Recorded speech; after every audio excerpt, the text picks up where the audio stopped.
Vale, nos confirman que se ve perfecto, que, bueno, Chema nos dice que se entrecorta un poco la voz. Ya os decimos, tenemos algún problema de cobertura, pero eso no depende de nosotros, depende de lo cargada que esté la red.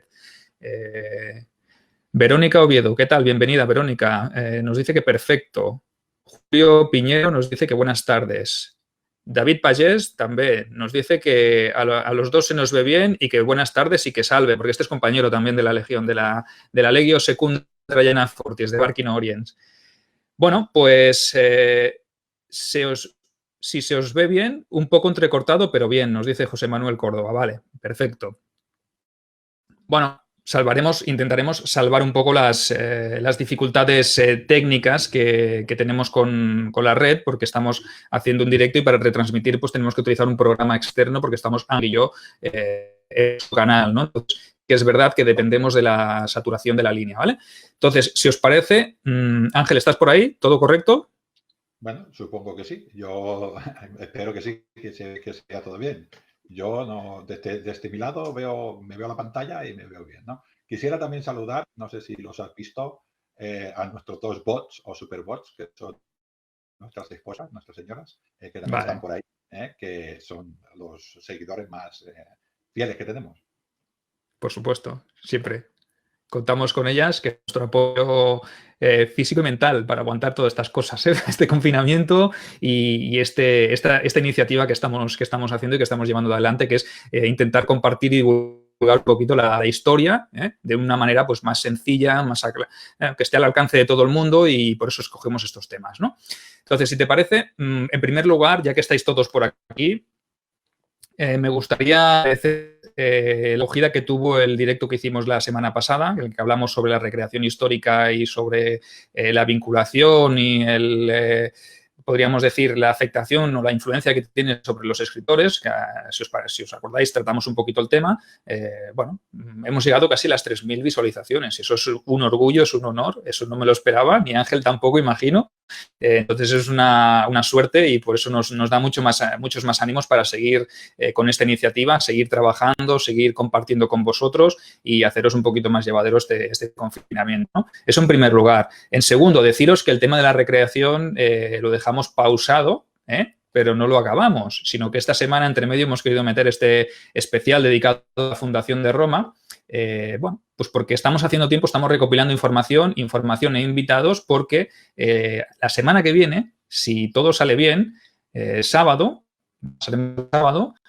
según podemos retomar el tema de la recreación histórica y, bueno, traemos una sorpresa. Seguiremos tratando este tema que tanto gustó y que estamos seguros de que os va a encantar.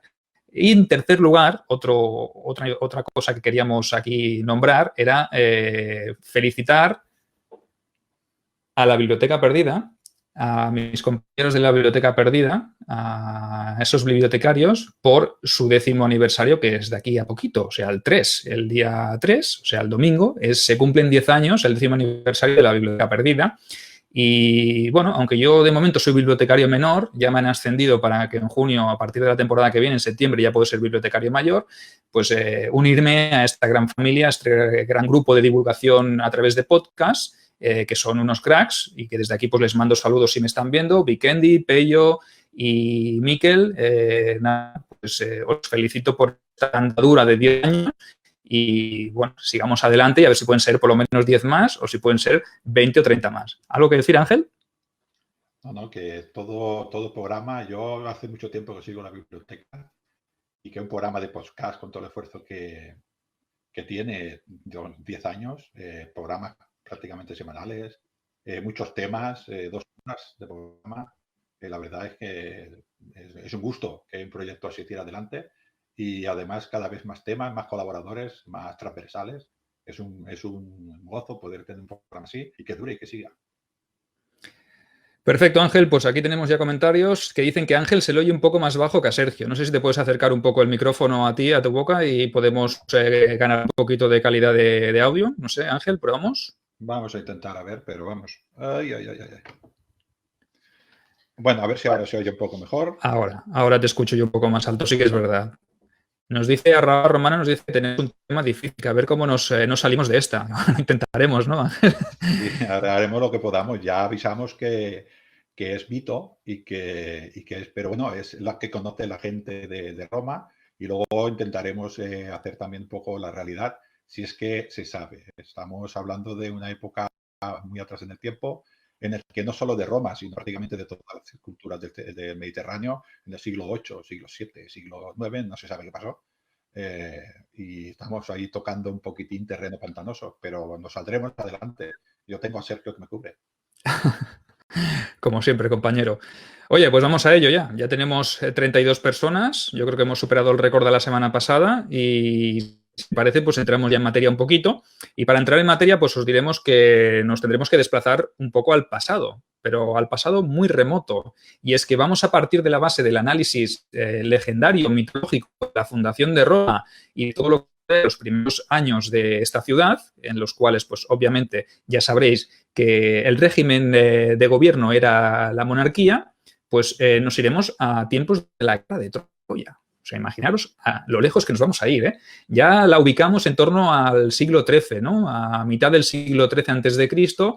Recordad el momento en el que los griegos micénicos van a Troya a luchar contra Troya por la afrenta que ha hecho París, que París, recordad que bueno, se llevó o raptó, no sé si raptó o se fue voluntariamente Helena, ¿verdad? Eso ya es más difícil de concretar, siempre y cuando sea cierto. Si estamos hablando de la parte mitológica, evidentemente, ya cuando hablamos de la guerra de Troya, pues surgen elementos de discordia, sobre todo porque realmente es muy poco probable que una guerra se llevase a cabo pues, por el rapto de una figura femenina en aquel momento de una persona en concreto, no hace falta que sea una mujer. Simplemente, pues las guerras obedecen a intereses económicos, comerciales, etcétera, etcétera, lo que pasa hasta la actualidad. Entonces, realmente la guerra de Troya pues sucedería pues por el control que tenía Troya por el paso del estrecho al Bósforo, ¿no? Aquella zona geoestratégica que era tan importante que la ciudad de Troya controlaba y que los griegos micénicos, como comerciantes que eran, buscaban rutas de expansión. Entonces, obviamente, los intereses chocaron, ¿no?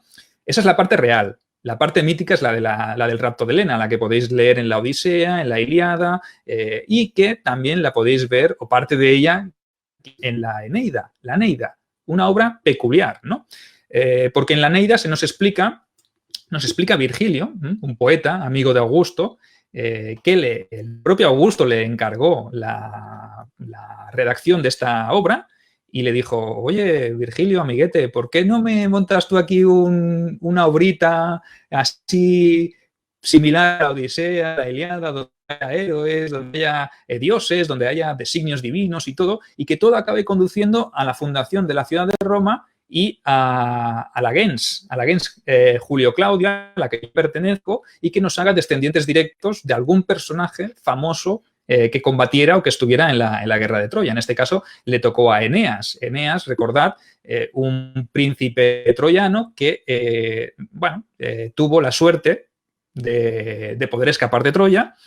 Y esto pues Virgilio nos lo recoge en su obra, que tardó, parece que son del 29 al 19, o sea, antes de Cristo, se imaginaos, estuvo casi 10 años escribiéndola. Y bueno, lo que hizo Virgilio fue un poquito seguir este consejo, consejo diríamos entre comillas, porque no creo que tuviera mucha opción, ¿no? Y relató los hechos siguiendo un poquito la estela de los poemas homéricos, ¿no? Entonces, se basó en ellos para darle a la gens Julio Claudia, a la dinastía Julio Claudia, pues un carácter o una aureola más divina, ¿no? Y es que, claro, decían que Venus, en este caso Afrodita, fue la Afrodita griega, la Venus romana, fue la madre de Eneas, que se enamoró de Anquises, que era su padre, y le tuvieron a él, ¿no? Entonces, ahí ya vemos el vínculo con lo divino. Realmente, Roma descenderá de los descendientes, válgame la redundancia, del propio Eneas, y este era hijo de Venus. O sea, como veis, el componente mitológico ya lo tenemos presente, ¿verdad, Ángel? Lo hablábamos antes. Sí, sí. De todas maneras, Eneas tuvo que escapar porque era hijo de Venus. Es que es una cosa que la gente igual no lo piensa, pero los hijos de los dioses tienen una ventaja, que los dioses los cuidan. Pero sí, sí, tienes razón. Yo tengo aquí una frase de Tito Livio, no sé si la gente lo ha leído, que dice que la antigüedad tiene el privilegio de hacer intervenir a las divinidades en el nacimiento de las ciudades. para imprimirles un carácter más augusto, más venerable. Es cierto, Augusto sí que es cierto que con Virgilio pues, se hizo una campaña, sobre todo a su familia, a los Julios, la gente supongo que lo sabe, pero al hijo de Eneas, a Ascanio, los romanos le llaman Iulio. Iulio es el apellido de la familia que adoptó bueno, Julio César, los Julio Claudios, ¿no? Pero este rito sigue en toda la cultura romana. Hay un pasaje que creo que es del mismo Tito Livio también, que cuando Rómulo sube a los cielos y pacta con los dioses, con Júpiter, con mismo Júpiter, que Roma será la ciudad que conquistará el orbe, toda aquella tierra que pueda ser conquistada por el hombre, también baja a la tierra y se le aparece. ¿A quién se le aparece? A Proculo Julio, que era un hombre de Valonga y descendiente también de Eneas, de los troyanos. O sea, todo este círculo de quiero sacar adelante a mi familia como descendiente de Venus, y que no es única porque prácticamente todos los reyes de aquella época hacían lo mismo. Casi ahora también dicen, muchos reyes de la Edad Media y de actualidad dicen por la gracia de Dios. O sea que esto nos viene de un antiguo, ¿no?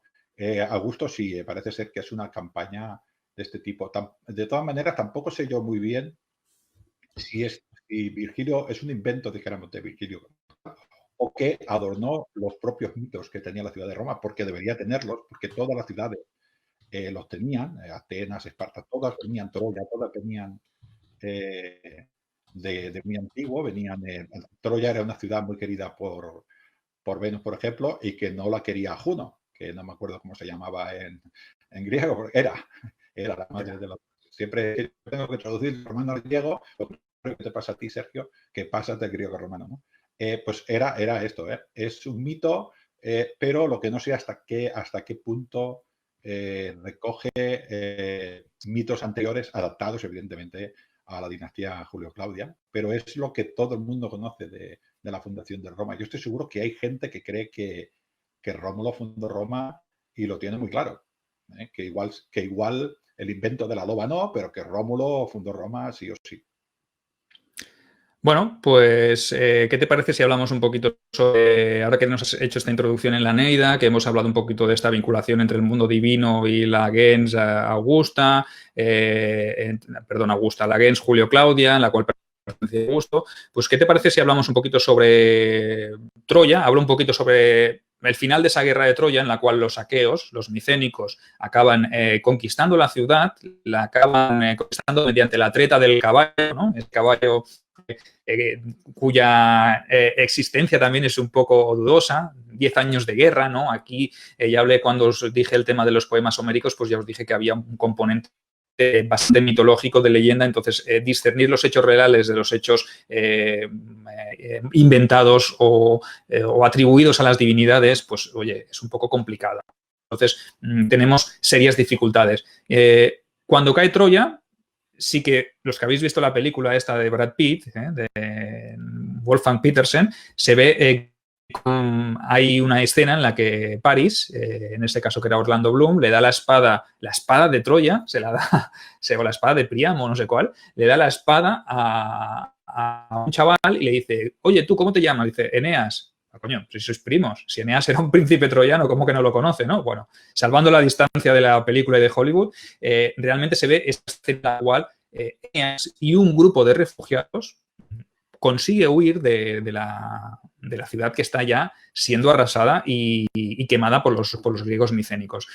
Entonces, sí que sabemos, según recoge la Eneida, que Eneas huye con su padre Anquises a espaldas porque lo llevaba a caballito, porque era un hombre mayor y no podía huir. Entonces se va con algunos guerreros y con algunos supervivientes, guiados obviamente por como ha dicho bien Ángel, ¿no? Porque los favoritos de los dioses, sobre todo si son sus hijos, pues tienen las de ganar, ¿no? Entonces todo esto es un poquito el inicio de ese periplo, esa aventura que debe llevar a Eneas desde Troya hasta el Lacio.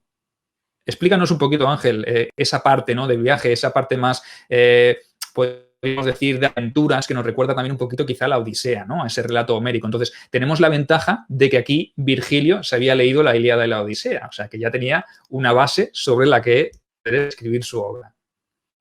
Sí, sí. Virgilio, bueno, yo diría que la mitad de la Eneida es la Odisea, ¿no? Que tampoco es diferente, con que... De hecho, la Eneida es una batalla, sí que sale Eneas como protagonista, pero realmente la batalla es de los dioses. Hera no le tenía mucho aprecio a nada troyano y Venus sí. Y luego, por los dioses, cada uno de los dioses toma partido y ayuda en un momento determinado a Eneas o lo perjudica, ¿no? El pobrecito de Eneas pues va, pues un hombre, un mortal, hijo de dioses, pero un mortal y va de un sitio para el otro, ¿no? Pues bueno, en la primera aventura este hombre empieza ya prácticamente yendo hacia Cartago y le explica sus aventuras a Dido. También también Cartago, esto nunca he sabido por qué va directamente a Cartago, me imagino, para ver que el odio que le tenían los romanos a Cartago o los cartaginenses a Roma, en el sentido de que al final Dido, una de las primeras reinas de Cartago, bueno, de hecho parece ser míticamente también la que fundó Sí, Cartago, ¿no? la fundadora, ¿no? En teoría dicen que Dido era la reina de Tiro que tuvo que huir pues por unas cuestiones personales que tuvo con su hermano y fundó Cartago en el norte de África, ¿no? Aquí en la punta esta que está más cercana a Sicilia, ¿no? Sí que es verdad, es mítico, pero estamos mezclando, como ves, aparecen personajes que ni Eneas, ¿no? Ni Eneas parece que podría haber sido un personaje real, siempre y cuando la guerra de Troya hubiese existido y hubiese existido de esta manera, pero es que nos encontramos constantemente con figuras que, por ejemplo, Virgilio las puede trabajar porque ya podemos decir, es bastante posterior, ¿no? Pero, por ejemplo, en ningún momento en tiempos de la Odisea, Homero, ni en la Ilíada, hace mención a los cartagineses ni a todo esto. Entonces, sí que cuenta con la ventaja, en este caso, Virgilio, que está escribiendo en el siglo I antes de tanto de las guerras. Entonces, él vincula un poquito aquí ese odio, ¿no? Como dices tú muy bien, Ángel, lo vincula a este viaje de Eneas. Este es un odio ancestral, ¿no? Sí, sí, hombre. De hecho, parece ser que todo el mundo sabe que Venus, a través de uno de sus otros hijos, un tal Cupido, pues hizo que Dido se enamorara perdidamente de Eneas. Y parece ser pues, que Eneas estaba también un poquitín agradecido a tal, pero él tenía un destino, que era ir a la tierra de sus antepasados. Ya se lo había dicho un tal Apolo bueno, en el resto del viaje, que está aquí en la pantalla, que se ve un poquitín el viaje de Eneas, ¿no? En este caso, él tiene que ir a la tierra de sus antepasados, no sabe cuál es, pero la busca, y abandona a Dido y esta se suicida de puro amor, así tal como va, ¿no? Eneas también, todo este camino es muy parecido a lo que dices tú de la Odisea, de nuestro amigo, yo lo llamo Ulises porque soy romano, pero Sí, bueno, Odiseo, claro. bueno, es lo que tenemos. Pues este hombre, pues bueno, ya se va acercando, para en Sicilia pues ya muere el padre, siempre tengo mirado los nombres, Anquises, que son un Quises. poco raros.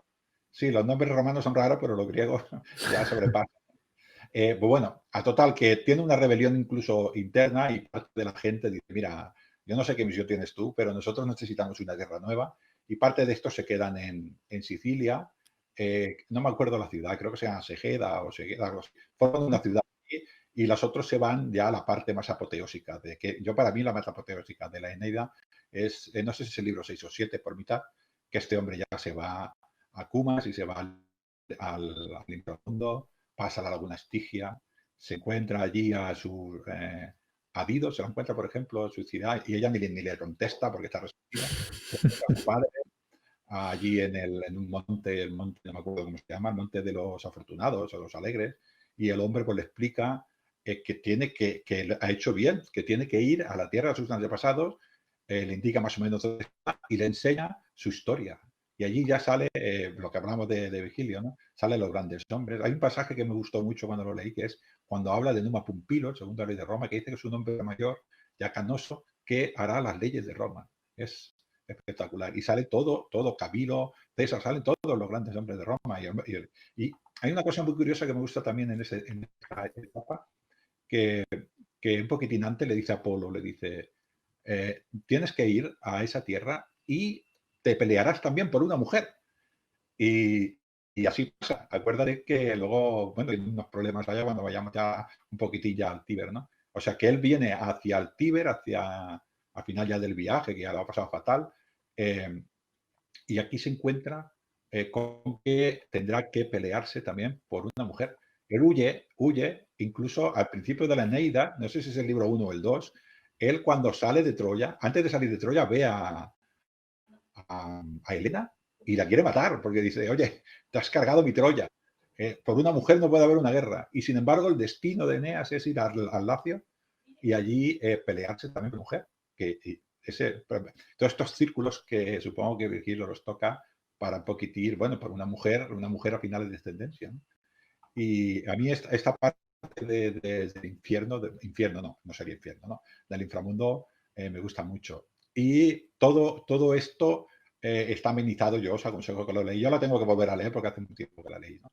Todo esto está amenizado por dioses por todas partes. Los dioses, unos le ayudan y otros van en contra, ¿no? Y Júpiter, el dios de dioses, pues de vez en cuando le ayuda, otras veces pasa y otras veces se deja engañar. Y Hera, pues a veces le hace caso a Zeus.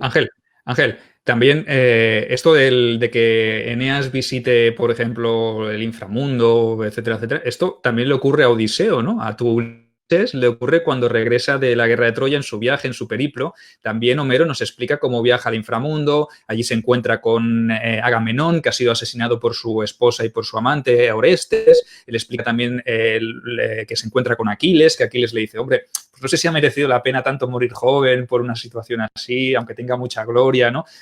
Como ves, volvemos a repesar pues, el tema de que Virgilio juega con mucha ventaja y es que tiene la ventaja del tiempo, ¿no? Del tiempo y de los acontecimientos, porque él es capaz de hacerlo encajar a perfección. Imagino a gusto del consumidor, que en este caso era Augusto, que quería su propaganda particular y, bueno, recuperar de una manera que lo hablábamos antes de empezar el programa, recuperar pues ese mos maiorum, ¿no? Esas costumbres, esas tradiciones que parecía que se habían quedado un poco en el tintero después de aquella época tan convulsa a finales de la República. Y esta obra pues también tiene una intención, ¿no? Política detrás y religiosa, etcétera, también. Sí, hombre, Virgilio, si te lo pide Augusto, pues tú le das lo que quieres, porque si no, ya sabes lo que te pasa, ¿no?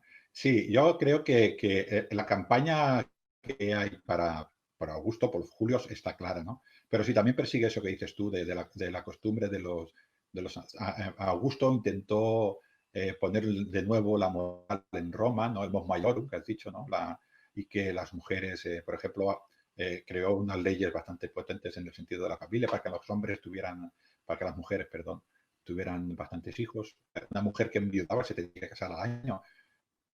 Una persona soltera tenía que pagar más impuestos. O sea, él intentó que Roma volviera un poquitín no a la república en el sentido político, pero Espérate, sí. Ángel, que tenemos problemas para reproducir el vídeo, que nos ha llegado un mensaje, no sé si tú lo estás viendo, si lo estáis viendo, los oyentes que nos estén viendo, es que nos ha salido un mensaje que pone desde Facebook que tienen problemas para reproducir este vídeo. No sé si es un tema de la cobertura que hablábamos antes, no sé si tú lo estás viendo, Ángel.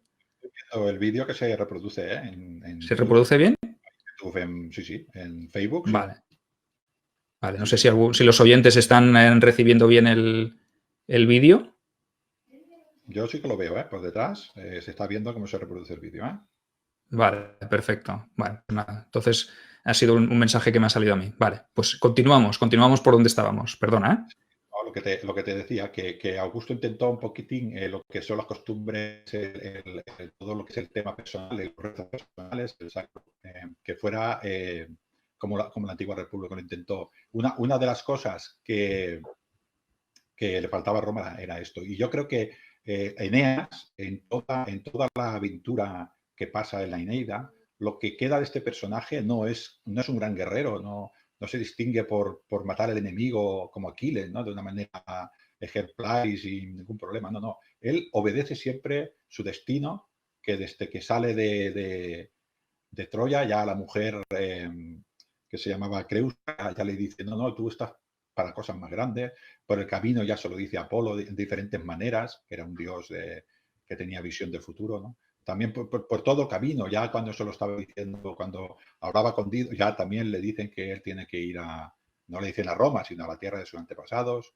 Y y en adelante. O sea, él, y hasta que llega allí a Roma, en teoría él sabe su futuro, porque él se lo han dicho en el inframundo, y él allí pues, cumple con su misión, y cuando llega allí ya supongo que la gente lo conoce, pues allí encuentra a Latino, que era rey. Por cierto, el Latino también nos dice la Eneida que Latino descendía directamente de la familia de Saturno. Todos los dioses se mezclan, ¿no? De una nueva edad de oro que en teoría hizo Saturno en esas tierras, ¿no?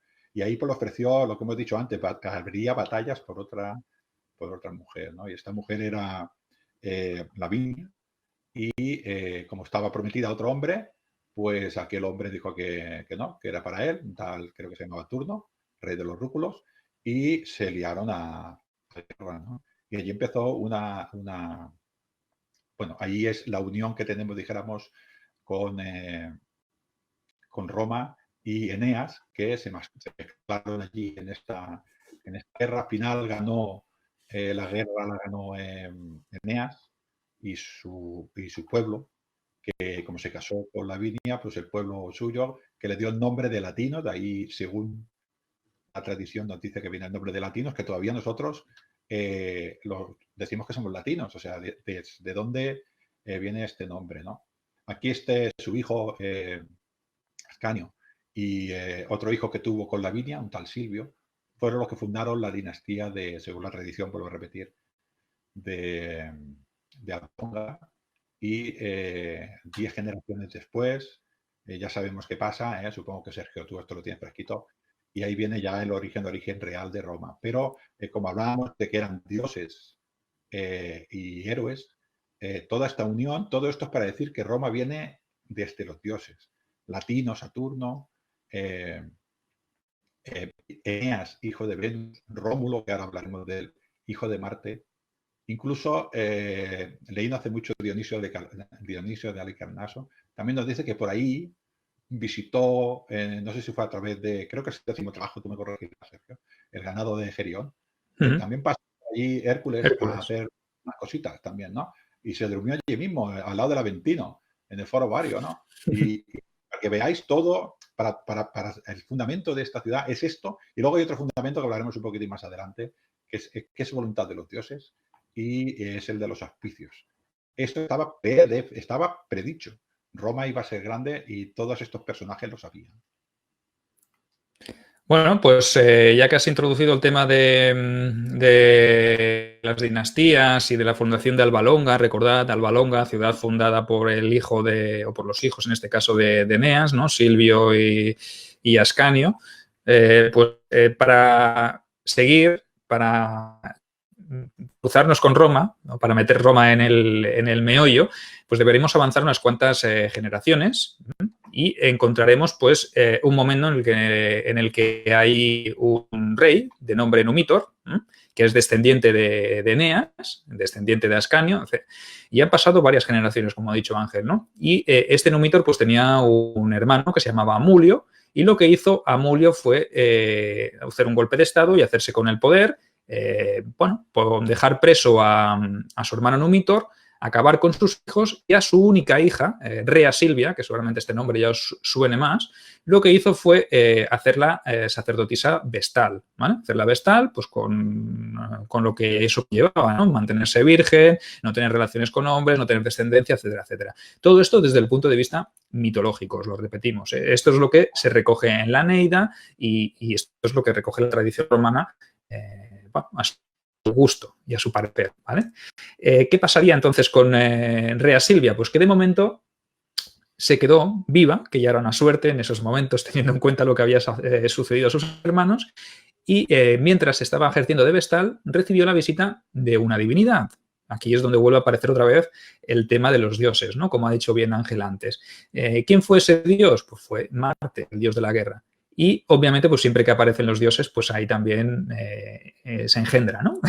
Para entenderlo de alguna manera que suene así sencillo, ¿no? Y de esa unión, de esas relaciones sexuales, pues nacieron dos gemelos. Y ya tenemos aquí pues a Rómulo y Remo. Sobre ello, pues ya sabéis vosotros la mayoría lo que sucedió, ¿no? Ya os hacemos un breve resumen del mito para que, bueno, os acordéis, refresquéis memoria, ¿no? Sabed que, por ejemplo, Numitor, perdón, Amulio encargó a un asesino que se deshiciera de los pequeños, de los retoños recién nacidos, pues porque podrían suponer una amenaza para su gobierno. ¿Y qué hizo? Pues este asesino parece ser que se apiadó, como suele suceder siempre, pues porque hay intervención divina, pues porque estos gemelos estaban predestinados a tener un futuro y a fundar la ciudad, en este caso de Roma, entonces no podían morir, evidentemente. Imaginaos lo que hubiese cambiado la historia, ¿no? Si a Virgilio se le cruzan los cables y en ese momento decide que los niños mueran, pues no tendría razón de ser. Pero bueno, en cualquier caso, los abandona en una cesta, los abandona en el Tíber, esta cesta que tiene similitud con Moisés y también su mito, ¿no? Es que hay como muchas similitudes entre todas las religiones, ¿no? Esta cestita con los pequeños llega hasta a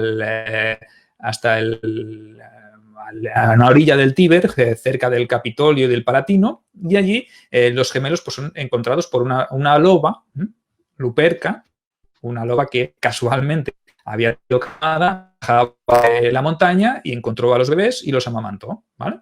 Primeramente, ¿vale? A partir de aquí, sí que es verdad que aparece otra figura, un tal Faustulo, un pastor que se encargaba del ganado del propio rey Amulio, imaginaos lo curioso, ¿no?, del tema, que sea Faustulo, un sirviente del rey Amulio, el que coja a los pequeños, los lleve a su casa y los cuide junto con su esposa. A lo del mito de la loba, Luperca, también hay otra variante, ¿no?, que dice que quien encontró fue una loba, que en la antigua Roma las prostitutas se llamaban lupas, el nombre de Lupercal, ¿no?, que es un prostíbulo, ¿no? Entonces, tienes la teoría de la loba o la teoría de la prostituta que amamanta a los pequeños, ¿no? A ver, esto es como siempre, ¿no?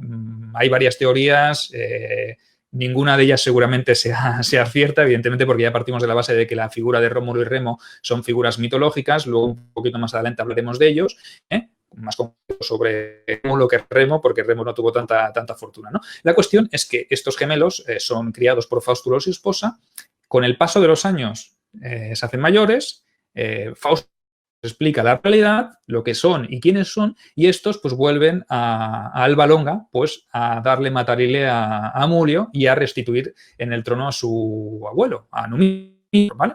Obviamente, lo que no van a hacer es disputarle el trono a su propio abuelo cuando lo acaban de restituir. Entonces lo que hacen es marcharse hacia el lugar donde habían sido recogidos por la loba o por Faustulo o por quien fuere y deciden fundar una ciudad. Obviamente, pues donde hay gemelos hay discordia, ¿vale? Y donde hay hermanos también, pero muchas veces cuesta ponerse de acuerdo. Entonces, Rómulo y Remo, cada uno decide fundar una ciudad en una de las colinas. Me parece que Rómulo es en el Palatino y Remo es en el Capitolio o algo así. Surge la discordia. Es cuando cada uno de ellos traza el Pomerium.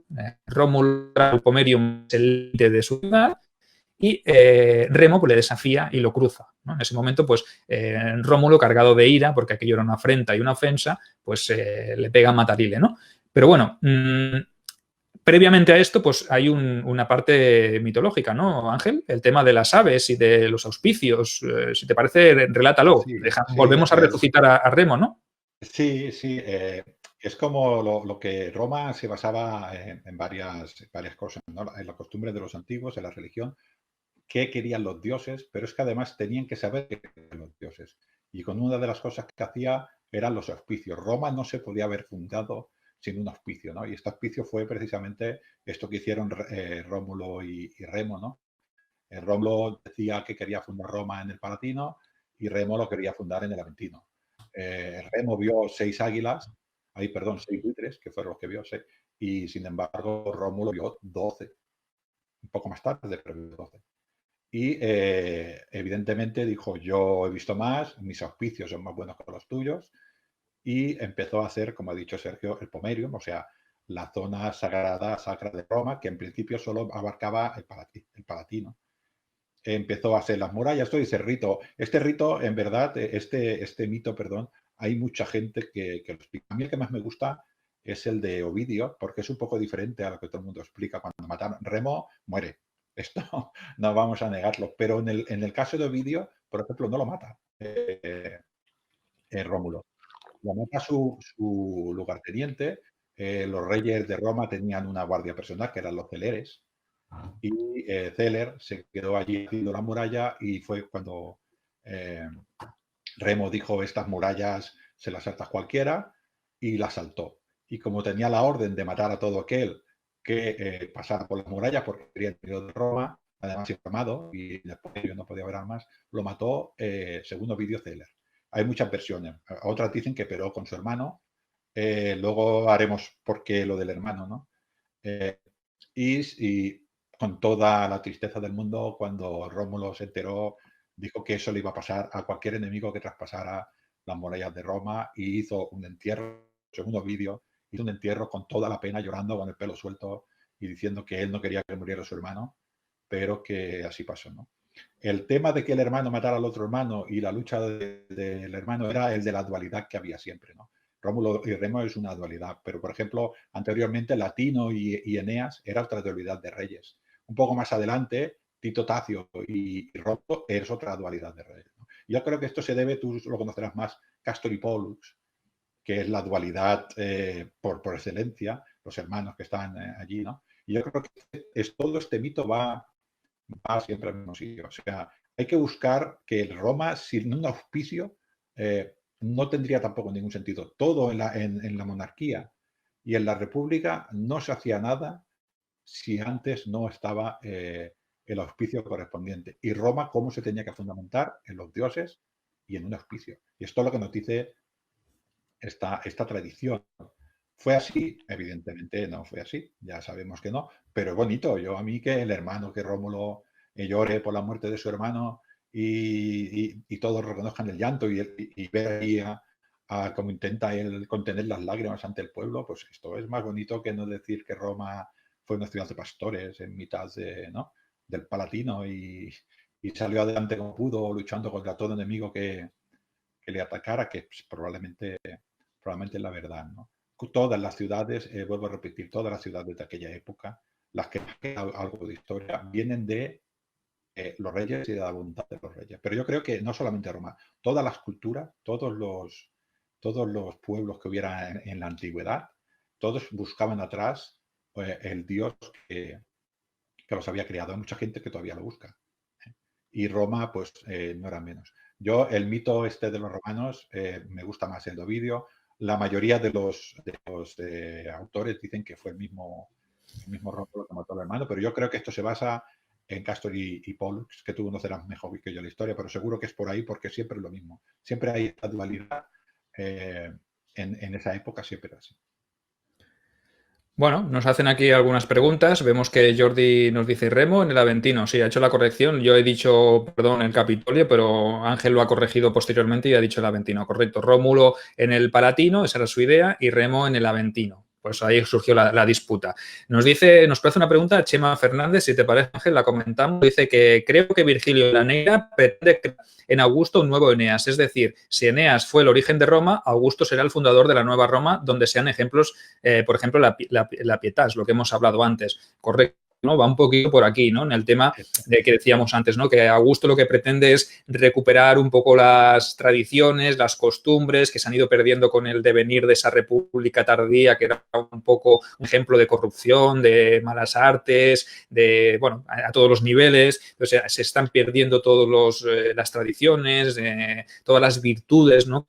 Lo que pretende Augusto recuperar un poquito, que esta Eneida pues sea un poquito una manera de recuperar todo aquello que pertenecía a la antigua Roma, ¿no? A la tradicional, a la arcaica, a esa Roma primigenia, ¿no? Entonces, él, evidentemente, pues se tiene que erigir como el nuevo Eneas o como el nuevo héroe fundador o el nuevo fundador del nuevo régimen, ¿no? Que le está implementando y que poco a poco, como sabéis, veréis que se pasa de una república a un imperio en el cual será una persona la que ostente el poder. Muy buena apreciación esta la que ha hecho Chema, ¿eh? Bueno, podéis ir formulando más preguntas, las iremos respondiendo sobre la marcha. Nosotros vamos avanzando en el relato. Y antes he escuchado también, he visto por aquí un comentario que nos decía Miquel Carramiñana, nuestro compañero de la Biblioteca Perdida, que hablaba de que Eneas, ese gran protorromano, bueno, sí, es una coña, un chasquerrillo que tenemos cuando hacemos la sección de Por los Dioses, donde siempre sacamos la palabra proto, y en este caso, pues sí, Eneas era un protorromano, vamos a decir que sí, ¿verdad? No vamos a negarlo, era el ancestro de los romanos, ¿no? Entonces vamos avanzando un poquito y si os parece, pues entramos ya en la parte monárquica, ¿no? En la parte de la monarquía, porque como ha dicho Ángel bien, se fundó o se instauró un régimen monárquico en esta Roma primigenia que teníamos emergente, ¿no? Que acababa de nacer y que según el mito, según la tradición también, se forjó, se llenó inicialmente con proscriptos, con purria, con gente de la peor calaña, con esclavos que huían de otras ciudades. O sea, imaginaros, ¿no? Es como hacer allí un caldo de cultivo con lo peorcito de cada casa. O sea, que imaginaos la reputación de esa Roma inicial que fundó Rómulo, ¿no? Yo pienso que luego hablaremos de las teorías más reales, ¿no? Y que Roma no la fundó un personaje mitológico ni legendario, sino que la fundarían los propios etruscos, que luego, si te parece, Ángel, entramos un poquito en este debate porque me parece muy, muy interesante. Bueno, pues entramos un poquito en cómo se organizaba, cómo se estructuraba esta monarquía, ¿no? Porque a diferencia de una monarquía al estilo podríamos decir, tiránica, dictatorial, donde el rey era similar a un dios o un hijo de un dios, de todas las culturas y civilizaciones que hemos podido ver en el mundo antiguo, desde pasando Egipto hasta los Mitanni, hasta los hititas, los troyanos, etcétera, etcétera, pues la dinastía o la monarquía romana, por lo menos inicialmente, se dice que se fundamentaba en un personaje, obviamente, que era el rey, una figura del rey que era la que aglutinaba todo el poder religioso, militar, político, social, etcétera, etcétera, pero que se apoyaba en unos pilares básicos que en este caso sería un consejo de ancianos tipo senado, un protosenado, para entendernos, en el cual, pues, por ejemplo, Rómulo, dicen, la tradición, que cogió a los 100 hombres más influyentes o de las familias más importantes y creó las gens, las familias, las que serían las familias más antiguas, que luego en tiempos de tíos plebeyos, pues serían esos patricios que remontaban su noble abolengo a tiempos ancestrales, ¿no? Entonces constituyó esta especie de senado, y este senado que era un organismo de consulta y el cual no solo tenía una pequeña asamblea, una curia que había por debajo, que era la que estaba compuesta por los ciudadanos, y el Senado también proponía los candidatos a la sucesión, porque esta monarquía de época primigenia no era una monarquía hereditaria que pasara de fuera, que fuera de padres a hijos, sino que los ciudadanos de la propia ciudad, de propia Roma, eran los que proponían los candidatos, en este caso los senadores, estos protosenadores, y todo esto se tenía que aprobar mediante la asamblea y mediante este órgano de abueletes, ¿no? Como si decimos que los abueletes pues, son la sabiduría, ¿no? De eso, hombres ancianos, hombres veteranos, la sabiduría. En todas las civilizaciones antiguas siempre hemos encontrado estos tipos de consejos marcados por ancianos. Los espartanos en la Jerusía, etcétera, etcétera, ¿no? Siempre los ancianos, la voz de los mayores siempre ha sido una voz de experiencia, ¿no?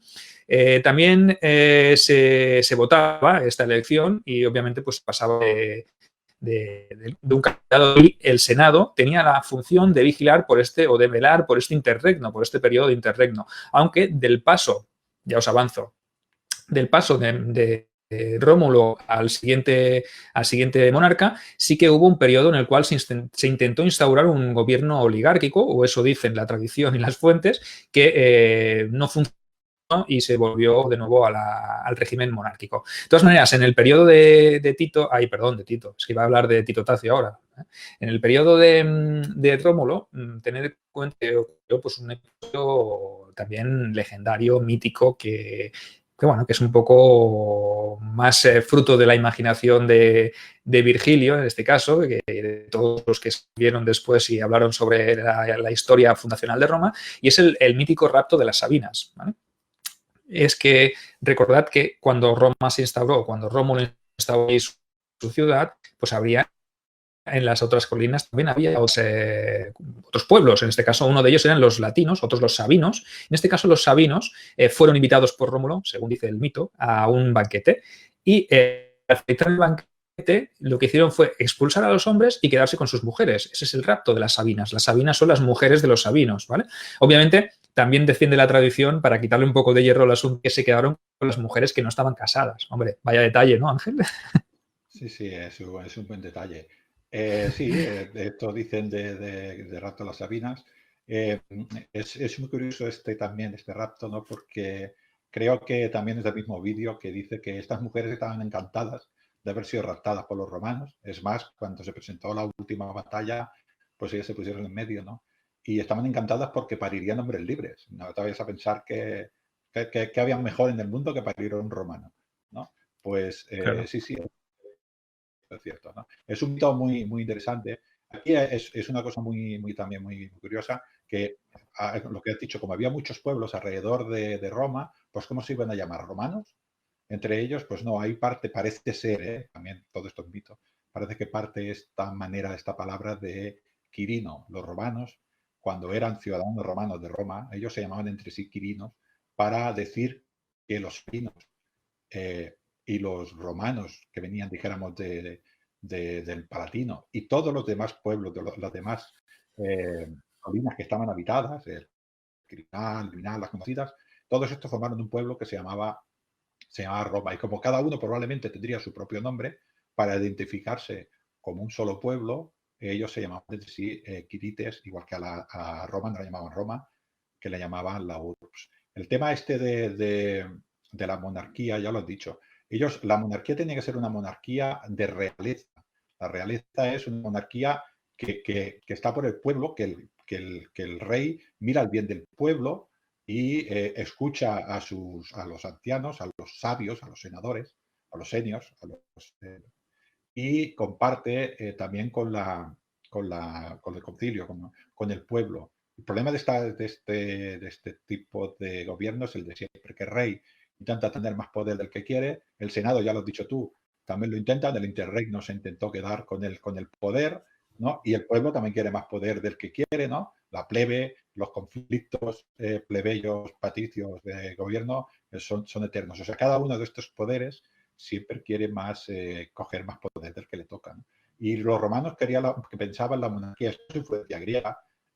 Hay por ahí un montón de libros, sobre todo Platón y Sócrates, que hablan de tipos de gobiernos, ¿no? De la monarquía, a diferencia de la tiranía, de otros tipos de gobierno. Por ejemplo, una democracia la aristocracia. Los griegos también veían bien la aristocracia pensando que, por ejemplo, era el gobierno de la gente que estaba bien preparada, a diferencia de la oligocracia o de creo que se llama timocracia, el gobierno de la gente de pelas, que al final Roma acabó siendo una timocracia, ¿no? La llamaban república, pero al final era esto, ¿no? Bueno, toda esta forma de gobierno. En este momento la monarquía se veía como eso. El rey justo, que miraba por su pueblo, y en el momento que el rey no miró por su pueblo, que es el final de la última monarquía, que es una tiranía, entonces se acabó con esta forma de gobierno y entró la república, que la república no deja de ser esto que has dicho tú, Sergio, que hubo entre Rómulo y Numa Pompilo, hubo un año entero en el que el interregno, nadie iba a hacer Roma, nadie fue rey de Roma, se iban turnando los senadores, y se ve que eso al pueblo no le gustó mucho y prefirió un nuevo rey, Numa Pompilo, y ese rey, pues por suerte o por desgracia, tiene todas las virtudes del mundo. Este es el rey con más virtudes, yo creo que tiene más virtudes que Rómulo y todo Numa Pompilo. Una cosa muy importante que tenemos que tener en cuenta es que el rey era el jefe de la religión y tenía los auspicios. Y los auspicios se utilizaban, lo he dicho, para fundar Roma, pero para hacer un negocio, para empezar una guerra, para ir a cualquier lado. Y era el rey el que tenía el auspicio. Y cuando el rey moría, pasaba este auspicio, pasaba al Senado, que era el que se lo volvía a dar al rey. Y el pueblo era el que elegía al rey. Yo creo que el pueblo eligió siempre al rey que dejó el Senado, porque no me lo entendería, ¿no? Pero el pueblo era el que aceptaba que este rey tuviera también, además del poder militar, el poder político y el poder judicial, también tuviera el poder religioso. Y una cosa de estas era el auspicio, que esto fue durante toda la República Romana también. Los cónsules tenían el poder también del auspicio. Y esto también entraba dentro de la monarquía. Es una monarquía un poco diferente a la monarquía ilustrada o a la monarquía de la Edad Media, que es un poco diferente también. Es una monarquía que tiene en cuenta lo de las curias, que no lo hemos hablado, pero es también importante, y lo de las tribus. También dependía de ellos, también los consultaba, porque al final el pueblo era el que daba el ejército, con lo cual también tenía que estar un poquitín de acuerdo con él. Bueno, pues el siguiente, bueno, podemos decir que reinó del año 753 a.C. al 717, según la cronología oficial, ¿vale?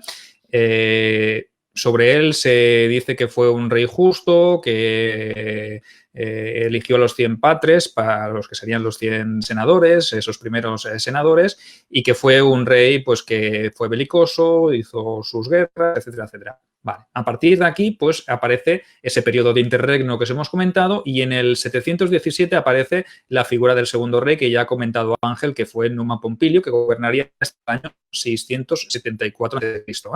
A este ya se le suele aceptar como un personaje más real y no tan legendario, aunque también tiene una parte de leyenda que siempre perseguirá a estos reyes, por lo menos los primeros. Tenéis que saber que la monarquía se dividió en dos dinastías, la dinastía latina, que fue la primera, que englobó a los 4 primeros reyes, y la dinastía etrusca, que englobó a los 3 últimos, que eran etruscos, ¿vale? Entonces, a partir de aquí es cuando hablaremos este cambio de dinastía, os hablaremos un poquito de lo que puede ser más real que más mitológico, ¿no? Entonces, estos 4 primeros reyes pues están siempre rodeados un poco de un hálito de leyenda, de mito, aunque sí que es verdad que pueda ser que existiesen, ¿vale? Sobre este Numa Pompilio sabemos que fue un monarca más de carácter tranquilo, más sereno que lo que había sido Rómulo, y que se encargó de distribuir el territorio que su predecesor había conquistado, ¿vale?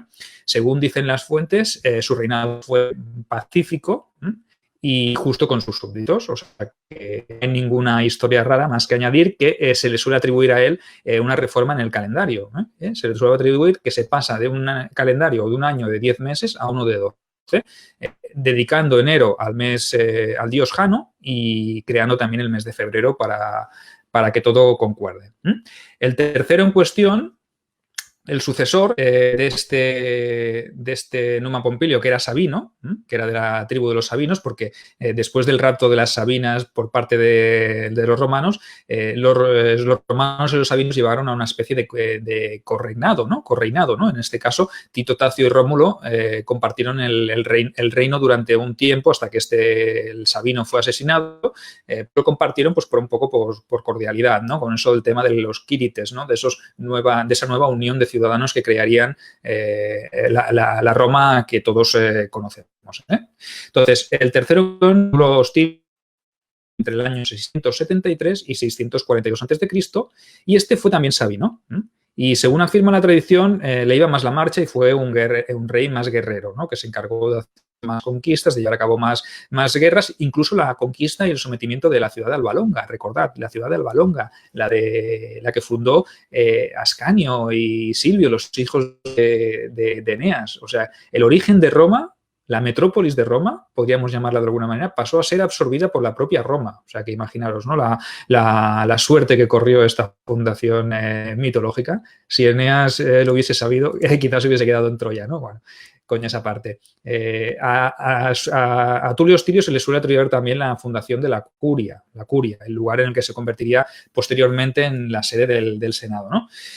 Aunque aquí vamos a tirar un poco de datos arqueológicos y basándonos en unas excavaciones realizadas en la construcción, en lo que fue la curia, parece ser que se debería fechar su levantamiento, su construcción, en torno al año 600 a.C., ¿no? Entonces eso ya nos lleva a indicar que hay un desajuste de fechas. Algo aquí falla, ¿no?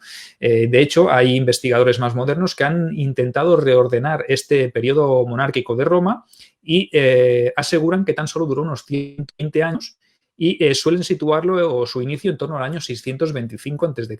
y no en el 753 como hemos hablado nosotros, que es la fundación mitológica, ¿no? El año 1 Urbe Condita. Entonces, imaginaos, ¿no? Las evidencias arqueológicas y las evidencias mitológicas. Aquí es donde entra un poco el conflicto. Todo este asunto que os hablamos antes, ¿no? ¿Dónde está la leyenda? ¿Dónde acaba la leyenda y empieza la realidad, ¿no? Entonces, tened en cuenta todos estos detalles.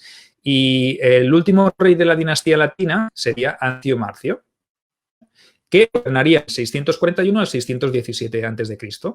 Este sería el cuarto rey de Roma y era nieto de Numa Pompilio, del segundo, era también Sabino. prosiguió con política de conquista y extendió aún más el territorio de Roma, ¿vale? Engrandeciéndola pues, con campañas. No solo se dedicó a la guerra, también hay que dejarlo bien claro esto, sino que se consideró un regulador del derecho pontificio. El derecho pontificio, no del derecho pontificio como el que conocemos ahora cristiano, no es ese tipo de pontificio, sino de los colegios religiosos, todo el tema hemos dicho antes, de los augures, de todo lo que iba vinculado al mundo religioso, y en este caso el rey, ya lo hemos dicho, lo ha dicho Ángel también muy bien, que era una figura que iba estrechamente vinculada al poder religioso, a los auspicios, a todo esto que hemos comentado. También se le atribuyen otros proyectos arquitectónicos, como por ejemplo la construcción del Pons Sublicius, que era un puente de madera que cruzaba el Tíber, y también se dice que mandó construir la ciudad portuaria de Ostia Antica. O sea, imaginad, un rey importante, ¿no? Reyes que no eran tiranos, sino que eran reyes por y para el pueblo, porque como veis eran importantes y hacían, bueno, se encargaban de, podríamos decir, de explicarles, de ser hombres por y para el pueblo, que eso es lo importante, ¿no? Una figura integrada dentro de la sociedad romana. ¿No, Ángel?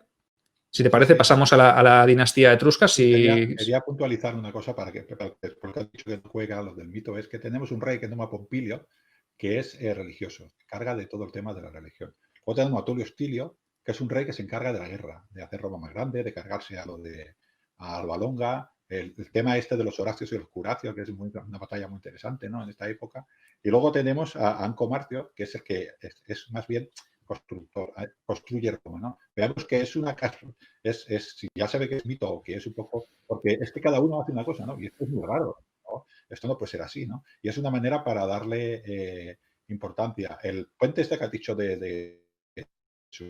la gente tiene que, no sé si conoce Roma, pero va del Trastevere, de la parte, dijéramos, de Roma, al Foro Vario. Y el Foro Vario es un foro que está rodeado de 3 colinas, el Capitolino, el Palatino y el Aventino. Y era el ganado. Allí es donde se hacía la feria de ganado y por eso era tan importante ese puerto. Así que nosotros vemos que ha hecho este rey, hace un puente, pero es que estamos hablando de comercio. Que esto es, luego un poco más adelante hablaremos de lo que pensamos que se fundó Roma, ¿no? Esto es lo que ha dicho Sergio. Los reyes los han colocado de una manera para que les cuadre la fundación, pero es muy difícil que eso se aguante de esta manera, ¿no? Si pasamos, si quieres, a los etruscos, que estos ya son más... más reales, ¿no? Podríamos decir. Aquí es donde podría entrar un poquito el mito de la realidad y el mito, ¿no? Porque sí que es probable que Roma fuera fundada como una ciudad etrusca o que los etruscos fundaran la propia ciudad de Roma, establecieran allí sus propios reyes y con el paso del tiempo, con el devenir del tiempo, pues ese clima de malestar por parte de la ciudadanía con los reyes pues se convertirá en un poco en un rebote que acabará llevando a lo que sería la posterior república, ¿no? Entonces, nosotros, hablándolo previamente, ya lo hemos dicho, que queríamos hacer mención a la parte mitológica y legendaria, pero somos muy partidarios de que aquí es donde empieza la verdadera historia de Roma o la Roma monárquica, que si os habéis dado cuenta, encaja un poquito con esa datación que hemos dicho de la curia, ¿no? Que es arqueológicamente sobre el 600, 625 sería cuando los arqueólogos atribuyen que empezaría la época monárquica de Roma, vinculada, obviamente, a esta segunda dinastía, la dinastía etrusca, ¿no, Ángel? Sí, yo creo que Roma se fundó con los etruscos porque además ellos tenían alguna ascendencia probablemente griega. Ya estaba por aquí la manda de Grecia, por el sur. Pero los etruscos fundaban ciudades y tenían una liga etrusca y creo que Roma fue una ciudad más de esta liga, hecha en un entorno bastante favorable porque estaba allí el río Tíber, que era navegable prácticamente hasta la entrada de Roma, tenía las colinas fácilmente defendibles desde el punto de vista militar, eran las únicas zonas variables, por allí había mucho comercio, todo el sur de Roma, la campaña iba hacia el norte por allí, todo lo del norte, Etruria, iba hacia el sur por allí. O sea que era bastante fácil que se pusiera allí, ¿no?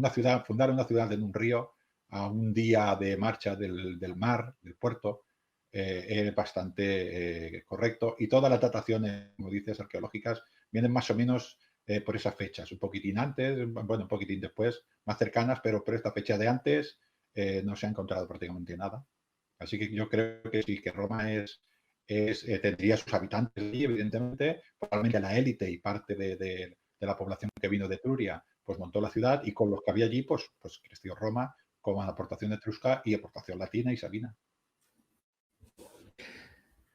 Muy bien.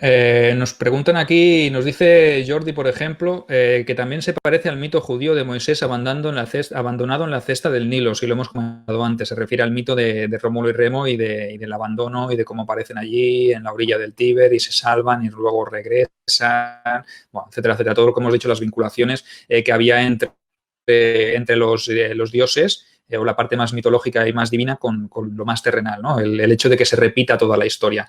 Nos pregunta también Chema Fernández si podríais contar el tema mitológico de Numa Pompilio y el Ancile.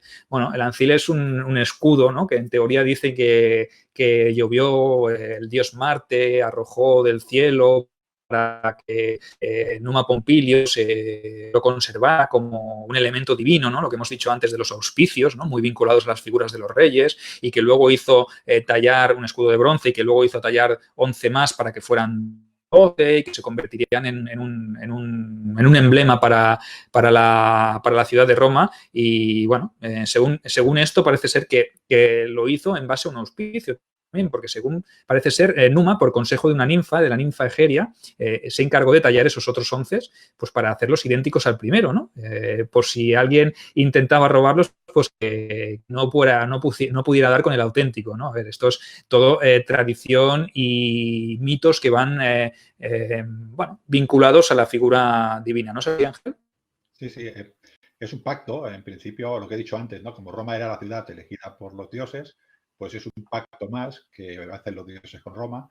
Entonces le hacen llegar los Anquilas a Numa Pompilo, él talla, como he dicho, 12, incluso se hace uno de los colegios mayores, los alíos, que celebraban el 1 de marzo unas danzas, y esto se guardaba en la regia, muy bien guardado, con una lanza de Marte, y esto era el pacto, mientras ese escudo estuviera en Roma, Roma era invencible porque era el escudo del mismo dios Marte, y era un pacto más de que hacía saber en ese sentido. La ninfa Egeria, esta que han nombrado tú, creo que es de descendencia también etrusca, ¿no? Así que, o de origen etrusco también. Así que yo creo que todos estos mitos vienen un poquitín también de Etruria, o creo que ellos la llamaban Tirrena o algo así, ¿no? Correcto. ¿No? ¿No? Del mar Tirreno también. Para que veamos, el mar de Roma se llama mar Tirreno. Sería más latino, ¿no? Pues no, Tirreno, ¿no? Y Etruria eran los tirrenos, ¿no? Con lo cual yo creo que este mito viene más de aquí que de allí. Pero sí, a los Anquilas salían el 11 de marzo, creo que es, el día de nacimiento de Marte, el día que se celebraba también lo de las Sabinas. Era un día muy importante para Roma, el de las Anquilas, y los salíos estuvieron saliendo muchísimo tiempo. Y había muchísimos metrópolis, municipios y colonias, colegios sacerdotales de los salíos que invitan a los Sali, que dirían ellos en latín, y era un mito muy importante para Roma, es decir, el pacto de Marte, el dios, padre de Rómulo, con Roma, vosotros sois los elegidos para conquistar el mundo. ¿Qué es Marte? Es el dios de la guerra, ¿no? El Ares griego, pero más violento. Correcto. Pues vamos entrando en materia. Te dejo que hables largo y tendido sobre los reyes etruscos. Yo he hablado un poquito de la dinastía latina. Y si te parece, pues explícanos un poquito la historia de estos reyes etruscos y de su origen, de dónde aparecen, de cómo se produce esta transición, un poquito, ¿no? Una historia más terrenal sobre este periodo monárquico. Ángel, adelante. Se supone que en esa época los etruscos estaban en expansión hacia el sur de la península itálica. Todo el norte estaba conquistado por estos, hicieron una ciudad, ¿no? Allí llegaron, incluso algunos dicen que es de Corintio y de esta zona, ¿no? Es un poco así. Parece ser que en una de estas dinastías, la dinastía esta de los Tarquinio, pues llegaron allá a Roma y el primer rey es Tarquinio el Antiguo, le llaman, ¿no? Y este hizo obra, otra vez de lo que hablamos, que es muy curioso, ¿no? Hizo obras en Roma, hizo, por ejemplo, la Cloaca Máxima. Este hombre se dedicó toda la zona que se llama la Subura y todas las zonas, dijéramos, enteolinas de Roma eran inundables.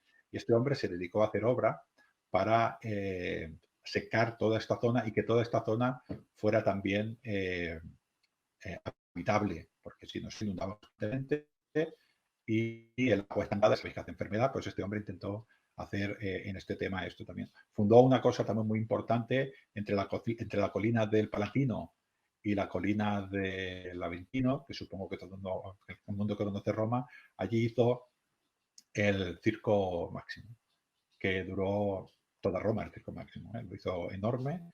Creo que se llama el Valle de Murcia, no me hagas mucho caso, porque ya tocar los nombres. Soy malo, ¿no? Y como etrusco también, también hizo guerra y también metió a todo el que pudo. El siguiente, este era un rey, poco dijéramos constructor, que también. El siguiente fue Servio Tulio, que este también cambió muchísimas cosas de Roma, cambió el ejército, por ejemplo. Hizo muchas en teoría, hizo las murallas servianas, las que englobaban a las 7 colinas que conocemos de Roma, las 7. Hay 3 de ellas que no están dentro totalmente de las murallas. El Quirinal, el Viminal y el Esquilino no están totalmente todas dentro de las murallas servianas. Pero bueno, este hombre hizo estas murallas. Estas murallas eran una imitación de todas las ciudades etruscas. Por eso yo creo que el origen es este. Porque hasta entonces la muralla de Roma era una muralla simple, una muralla sencilla, que además fue creciendo conforme fue creciendo Roma fue creciendo. Esta es la muralla de Roma que duró durante toda la República y fueron unas murallas defensivas, guerreras, que no tuvieron unas murallas tan importantes como estas, como las murallas servianas. Roma anteriormente, pues yo creo que indica que pues igual Roma no era tan importante antes, ¿no? Igual ni existía, o era un grupo de aldeas un poco dispersas en cada una de las colinas, ¿no? Y el último, bueno, no quiero olvidar que Servio, este fue el que hizo la reforma militar y reformó el ejército de los 3.000 hombres y los 300, las 3 tribus, las 30 curias. Este ya empezó a hablar de centurias, dividió el ejército en 5 clases sociales. Lo que hablábamos antes del dinero, ¿no? Pues organizó un pueblo en poder adquisitivo y ibas al ejército, a la unidad que te correspondía, depende tu dinero, ¿no? Desde las personas con menos protección, los que después fueron élites, a los mejores protegidos atrás, que eran prácticamente oblitas, que eran los que se podían pagar un buen escudo de bronce. Pues había 5 tropas de ejército, mejor dicho 6, porque había uno que solo se dedicaba a construir porque no podía ni pagarse un arma, ¿no? O sea que este fue esto. Y el último ya es Tarquinio el Soberbio, que este acabó todas las obras que hizo Servio Tulio y se dedicó, parece ser que era bastante tirano, bastante, según dice Roma. De ahí el nombre de soberbio, ¿no? También vendría de por algo, se lo pondrían, ¿no? Yo creo que esto está mal, yo creo que fue un rey etrusco como todos los demás, que basaban en comercio y en guerra, basaban su poder, ¿no? Y en el ejército, como todas las ciudades etruscas, ¿no? Pero aquí el Senado, probablemente los etruscos, a diferencia de los latinos, si es que existieron los latinos, el rey ya no era tan ¿cómo se llama? Basileu, tan griego, creo en el Senado, creo en las curias, que era más dictador, era más tirano.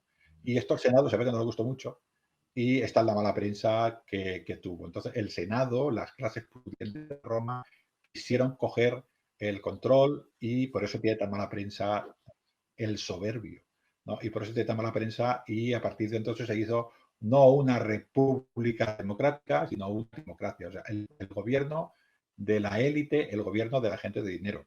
Que este fue el origen de la república. Creo recordar que fue por 509. Aquí hay otra leyenda muy bonita, que es la leyenda de Lucrecia, la casta matrona romana, que en teoría fue la que dio el final a la monarquía y empezó la república, ¿no? Supongo que la gente ya la conoce, si no, ahora Sergio no la cuenta, que sabe contándola muy bien, ¿no? Y si no la cuento yo, tampoco pasa nada. Hay muchas versiones de esta leyenda, pero al parecer el hijo de Tarquinio, tal Sexto, pues fue a visitarla a esta mujer que estaba en su casa tejiendo, y el hombre pues se ve que tuvo un calentón, voy a hablarlo así, y la violó. Aquella mujer no se quería dejar, pero la violó, la amenazó, y la mujer, pues claro, el hijo de un rey con una espada, pues tuvo que cederse, ¿no? Inmediatamente al día siguiente llamó a su padre que era Lucrecio, y a su marido, que era Colatino, y se presentaron allí y la mujer les explicó les explicó que la había violado, y la épica viene aquí, pues bueno, fueron con un compañero, uno de las familias de los brutos, total, que esta mujer se suicida delante de ellos porque no puede aguantar la ofrenda, y la maravilla está aquí, la leyenda viene que Bruto saca el escudo, perdón, la navaja todavía ensangrentada de Lucrecia, y dice que por esta sangre jura ante los dioses de los hombres que acabará con la monarquía romana y con toda su descendencia a sangre y a fuego con todos los medios que estén a su alcance, ¿no? Y así fue como desapareció la monarquía.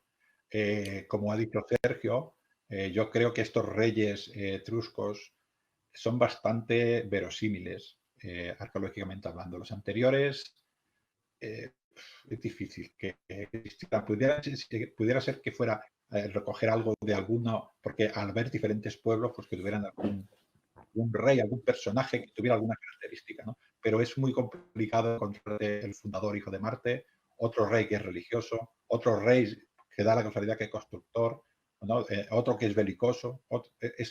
Este conjunto no pasa en la realidad. Lo otro muy importante es que creo que dura 200 y pico de años, 230, 240, ¿no? El periodo monárquico, ¿no? Esto nos da que cada rey de estos, pues duró 35 años. Esto, no sé, tú conoces, tú no eres más historiador que yo, Sergio, pero 35 años durante 7 reyes, ¿esto es posible? Yo no lo he visto en ningún lado.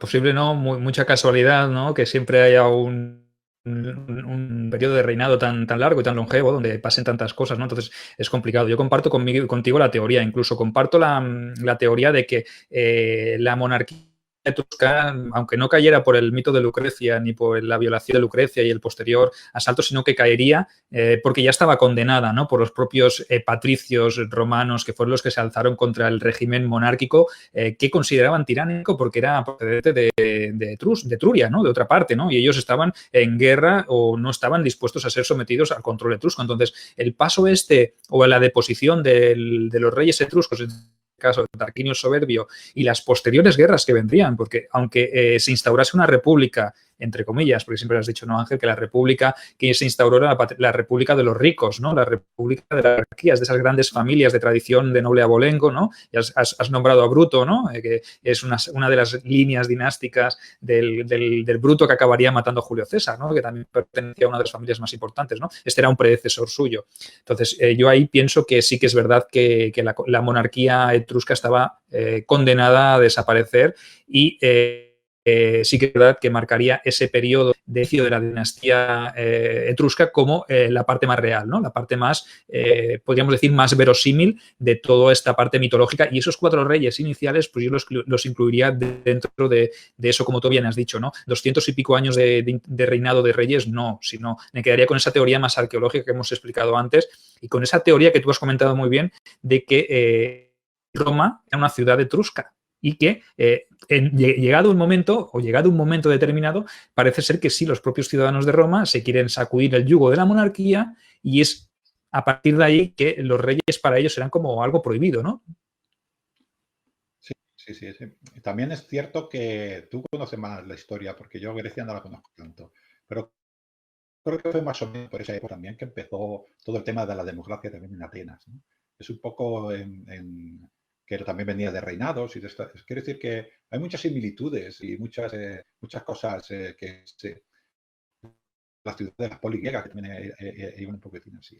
Y yo creo que sí, que fue sencillamente que los ricos de Roma pedían poder con la monarquía etrusca, que era más militar, más fuerte, que el rey tenía más poder, y ellos, pues seguramente antes, o al menos ellos querían tener más poder, y sencillamente fue un golpe palaciego, porque en la leyenda de Lucrecia, Colatino es Tarquinio Colatino, es de la familia real. O sea, que no ocultan tampoco, ¿no? Y un miembro de la familia real acaba con la otra parte de la familia real, ¿no? Yo creo que sí, que es un grupo palaciego y que Roma es directamente etrusca con sus habitantes, ¿no? Y además funciona como todas las ciudades-estado de alrededor, como todas las de la Magna Grecia, como todas las etruscas, que no dejaban de ser, a ti que te gusta esa palabra, protogriegos, que venían expulsados, parece ser, por los últimos que he leído yo, que los etruscos fueron expulsados por los dorios, ¿no? Los dorios eran, bueno, estaban ahí por Grecia, estos tenían esta influencia, con lo cual el concepto de ciudad-estado de los etruscos no debía diferir mucho del concepto de la ciudad griega primera. Luego ya empezó todo el tema este de la democracia, entre comillas, en todas estas ciudades de Grecia también y de toda la parte de Italia, que era también una democracia un poco extraña, ¿no? Porque era de los aristos, ¿no? De los que estaban considerados preparados, ¿no? De los mejores, para que entiendan, ¿no? Y claro, ¿quién elige quiénes son los mejores? Pues si los ricos son ricos, pues los ricos son los mejores, ¿no? Y así fue. De hecho, lo sabes, supongo que también la gente, creo que la República empezó 500 a.C. y las primeras problemas con los plebeyos empezaron 10 años después, con, ¿no?, las revueltas estas plebeyas que se quisieron ir al Monte Sacro y se lió una en Roma y tuvieron que poner el tribuno de la plebe. O sea que yo veo bastante claro que fueron directamente los senadores o la nobilitas, por decirlo de alguna manera, patricios, que los conoce la gente, pinchó directamente al rey, o incluso pudiera ser un golpe de Estado, frustrado de Tarquinio y compañía, y se quedó con una república y ahí sí se quedaron allí. Correcto. Bueno, nos pregunta Jordi sobre el origen del nombre de la ciudad. Roma puede ser que venga del nombre original del río Tíber. Creo haber leído algo sobre el tema. Además, creo que es una palabra etrusca. Pues sí, Jordi, según las fuentes históricas, lo más real, dicen que podría venir de la palabra rumón. Rumón, que quiere decir ciudad del río. O sea, que Roma y no de Remo. O sea, que quizás en ese origen mitológico de época de Rómulo y Remo no se la llamaba Roma, sino que era una ciudad etrusca y se la llamaba Rumón. Rumón, que significaba ciudad del río, una fundación, como podríamos haber dicho, de tiempos etruscos. Yo sé que nos estamos metiendo un poco en berenjenales y habrá mucha gente que diga, uy, pero estos y toda la leyenda de Rómulo y Remo y todo esto ya os hemos dejado clarísimo desde el principio que todo responde un poco podríamos decirse, a una diferenciación, ¿no? Queremos dejar claro que hay un origen mitológico, que se escribe la Eneida, que se escribe en el siglo I a.C., para hablar de hechos acontecidos 7 o 8 siglos antes. O sea, que imaginaros, ¿no? Con toda la influencia política, propagandística que podía tener por parte de Augusto, pues para erigirse como un nuevo fundador o como un hombre vinculado a Roma y a la historia de Roma para recuperar todo eso que hemos comentado antes, ¿no? Todas esas tradiciones, esas costumbres, etcétera, etcétera. Entonces, queremos dejar claro que todo esto, o todo lo que hemos hablado hasta ahora, porque ya es la transmisión, hemos hablado largo y tendido sobre la parte más mítica, la parte de Eneas, la parte de Rómulo, la parte de los reyes latinos y sabinos, latinos, sabinos, que era la primera dinastía, y la dinastía etrusca. Os hemos dado nuestro punto de vista sobre el origen de la ciudad. También, Jordi, esta pregunta que nos ha hecho era un tema que queríamos comentar también, el tema del rumón, del nombre de la Roma etrusca, que podría ser quizá, en base a lo que os hemos explicado, podría ser la teoría más acertada. Y no sé si hay algunas preguntas más. Es que hoy he visto que hay poca participación, no hay mucha gente que se anime, ¿verdad, Ángela, a hacer preguntas? No los veo muy... No sé si es que es por la mala calidad de audio que soy y pedimos disculpas. Yo os pido disculpas porque es un problema que tenemos de conexión los dos. Y sí, pregunta aquí, dice Víctor Campano, que los detractores ya empiezan a asomar por la colina. Vaya, raro que ya no los... ¿Cuál de colinas? ¿Cuál de las 7 colinas? A ver, estaremos atentos a ellas. Espero que venga de una que nos dé tiempo a defendernos, Ángel. Estaremos, no te preocupes, que en el Esquilino, fuera del Esquilino, en la proyección de la Suburra, tenemos un cementerio y van a acabar allí todos. No va a quedar nada. Tenemos aquí a suficiente ejército y tenemos a Marte y tenemos su lanza, que es otra tradición, que si se mueve la lanza es que nos van a venir a invadir y estamos avisados.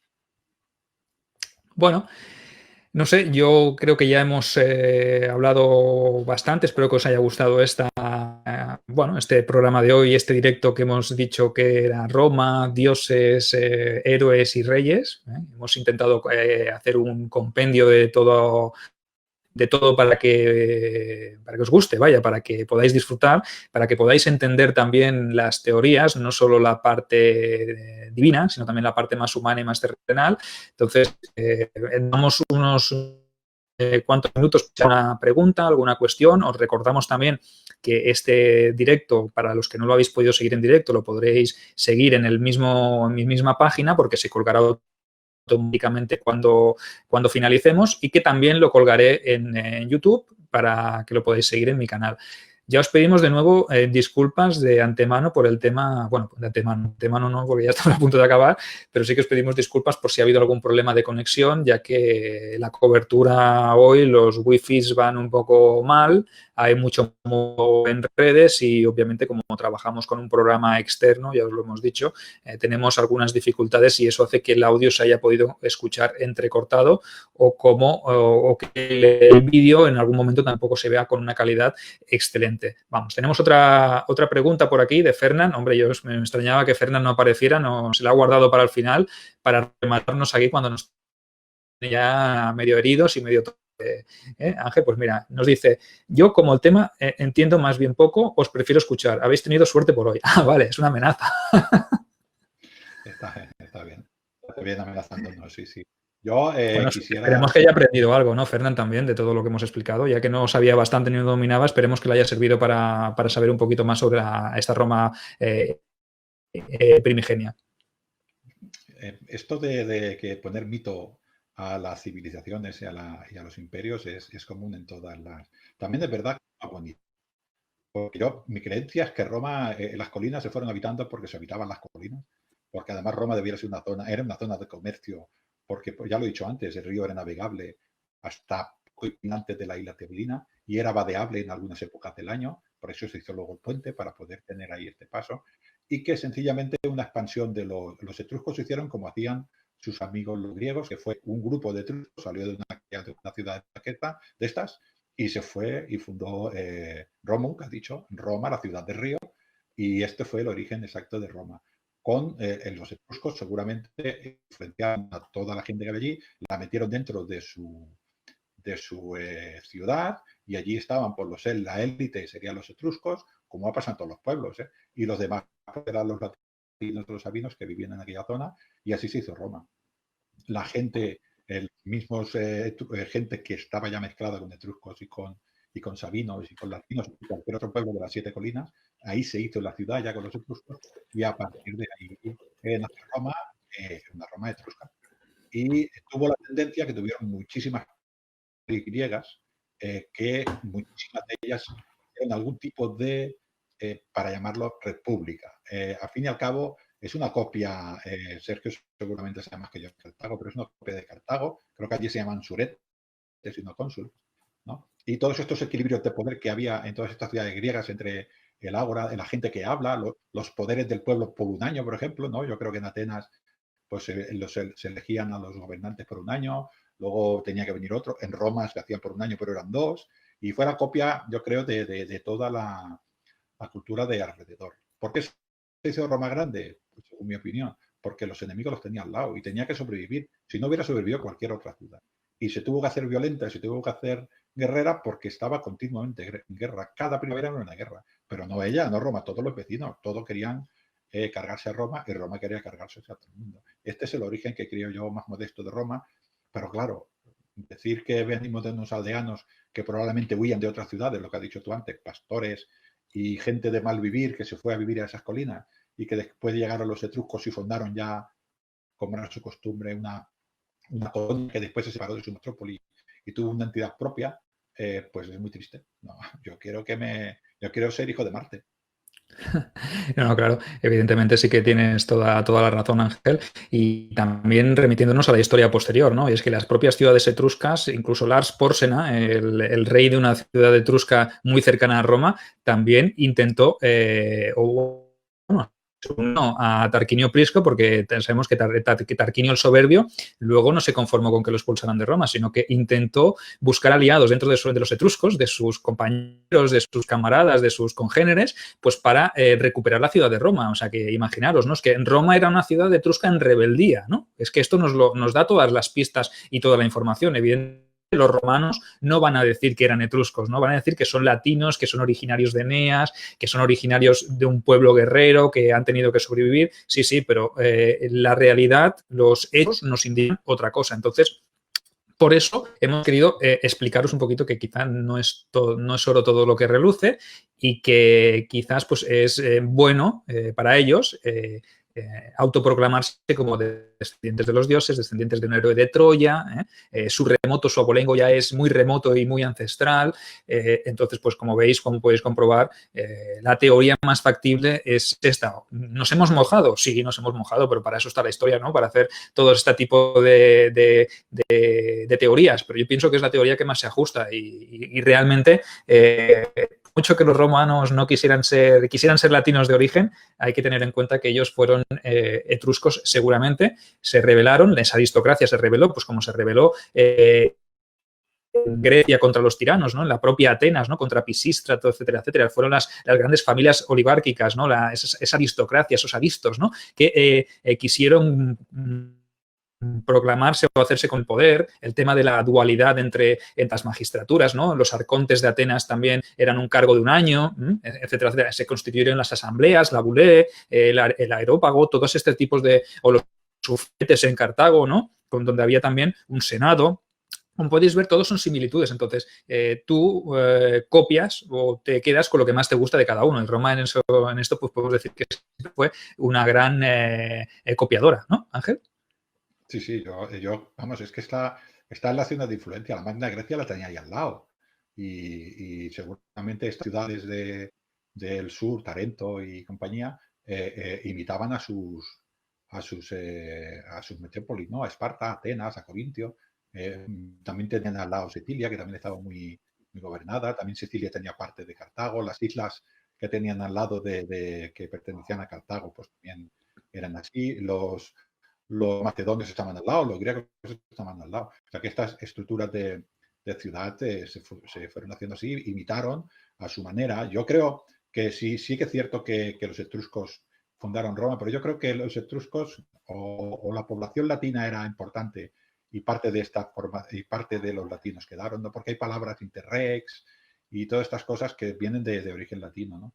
Y creo que quizás influenciaron también estos latinos a los etruscos, pero que Roma es etrusca y todo esto, es que es como todas las demás ciudades etruscas, ¿no? Creo que aquí el señor francés, Arroa, nos dice algo, ¿no? Del Sí. 21 de abril para justificar.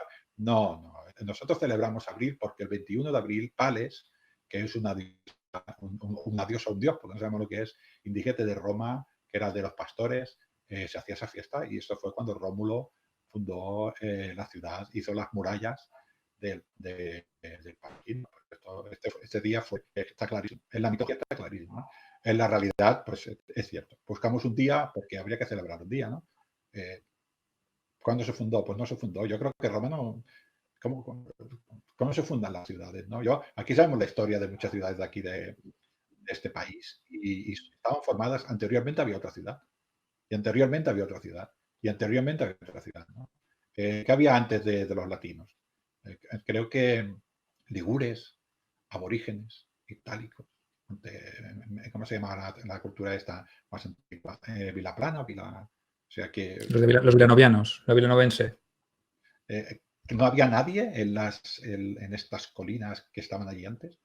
Claro, no sé, esto es lo que dice, tiene razón que no, el 21 es un día como cualquier otro, que ya nos va bien. Un día hay que celebrar las cosas también, ¿no? Bueno, pues leemos unos cuantos comentarios antes de despedirnos. Dice Juanito Gordito, dice que guay, que cómo me gusta aprender con vosotros, gracias. Siento no preguntar, pero del tema sé bastante poco. Digo, bueno, pues ya está, pues esperamos, Juanito, que te haya servido para que hayas aprendido un poquito más y que estas teorías sobre la parte mitológica y la parte más terrenal, pues te hayan servido, pues para, por ejemplo, pues para saber discernir entre una cosa y la otra. Y si quieres, pues consultar la Eneida, que nunca está de más. Leer esos relatos magníficos homéricos, Ilíada, Odisea y en este caso la subsiguiente Eneida, muy posterior en el tiempo, pero que creemos que es muy importante conocer también este tipo de mitos, ¿no? También nos dice Víctor Campano que no os preocupéis, Ángel, Sergio, se ha seguido más o menos bien, pero tendré que escucharlo de nuevo cuando se suba. Es demasiada información, muchos nuevos personajes antes de Rómulo y Remo. Saludos. Pues nada, Víctor, pues ya os decimos que como quedará grabado en la página y luego quedará en YouTube también, pues te puedes hacer ahí una chuletilla y ir aprendiendo todos esos que hemos comentado, muchos de ellos ya los sabemos que son mitológicos y que obviamente pues hay que dudar sobre su realidad, ¿no? Nosotros os lo explicamos porque es lo que dicen los relatos más divinos, pero está bien que hayáis aprendido, que a ver, al fin y al cabo, de lo que se tratan estos directos es simplemente de eso, de que aprendáis y de que podamos llegar a explicaros cosas que no conocíais y que si las conocíais así un poquito de pasada, pues que os sirvan para poder profundizar en ellas. Juan Rosique nos dice, estamos casi todos igual, yo tampoco conozco mucho del tema. Pues vaya, pues entonces entiendo que ha servido para algo, ¿no? Que ha tenido una función también esta charla, este directo y bueno, hemos empezado con 30 personas, nos hemos mantenido más o menos así y ahora estamos en unos 17. Supongo que ya es como es el final, la gente se está desconectando un poquito del tema, ya estamos aquí haciendo un poco de divagación y de cavilación, pero bueno, Aitor Quintana nos dice, una charla muy interesante, un placer como siempre.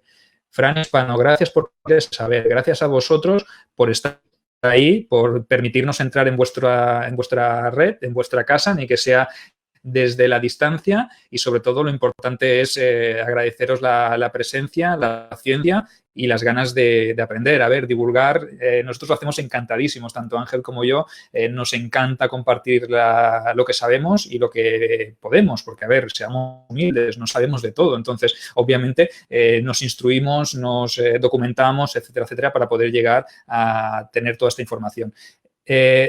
Yo os avanzo, antes de despedir a Ángel y de despedirme yo, avanzo que la semana que viene, si los dioses son propicios, si Marte, Júpiter, Venus, Saturno, etcétera, todos los que hemos nombrado, si nos son propicios, os intentaremos traer otro directo, ya os digo, el sábado, para poder retomar el tema de la recreación histórica, que lo habíamos dejado un poquito en stand-by, básicamente porque hemos estado ideando, tanto Ángel como yo, algunos planes para poder seguir hablando sobre la recreación y quizá 1, 2 o 3 incluso programas más, no sé si semanales o quincenales, dependiendo de la acogida que tenga, saber que los podréis ver luego en diferido, no hay problema, no hace falta que os en directo. En directo está bien porque podremos responderos a las preguntas y ya os avanzamos que te intentaremos traer a personajes vinculados al mundo de la recreación para que colaboren con nosotros y que anécdotas, vivencias, experiencia, que eso es quizá lo más importante. Así que si no hay más comentarios, yo creo que llevamos ya 1 hora, 40 minutos, ha sido una charla bastante larga, bastante fructífera, donde hemos hablado un poquito de todo. Ángel, un placer haberte tenido de nuevo contigo, haberte tenido de nuevo en mi página, en este directo y nada, te invito a la semana que viene, si quieres estar aquí, yo creo que sí, ¿no? No habrá problema, cuento contigo. Ahí estaremos. Yo quisiera también añadir que somos divulgadores y nos gusta enseñar.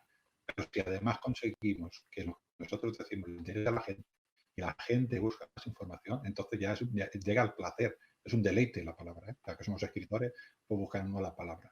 Si divulgas, disfrutas, pero si además ves que la otra persona tiene interés y luego cuando deje estas charlas va a buscar información, esto a nosotros es nuestra misión y es lo que nosotros queremos.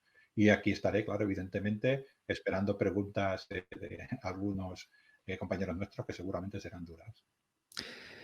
Bueno, pues saludamos también a Mercedes Rastrojo, que se despide de nosotros, nos ha hecho muy interesante y con esto pues damos terminado el acto de hoy. Un placer haber estado de nuevo con vosotros, un placer haber ilustrado un poquito a los que no sabían y lo que decimos siempre, ¿no? La historia está al alcance de todo el mundo. Simplemente se trata de que la expliquen bien y que también guste y que también vosotros sintáis ese gusanillo y os pique. Y, por ejemplo, hoy podéis leer o podéis buscaros la Neira como una fuente pues para disfrutar un poquito de este relato más mitológico de la fundación de Roma. Esperemos que hayáis disfrutado de Roma, dioses, héroes y reyes. Y nos esperamos o nos vemos en la siguiente entrega de este canal, en el cual pues hablaremos, ya os digo, de la recreación, retomaremos ese tema que teníamos pendiente. Un saludo a todos, vaya muy bien mañana, no salgáis a lo loco, no hagáis barbaridades que al final nos van a volver a confinar. O sea que un saludo y que disfrutéis muchísimo de lo que queda de fin de semana.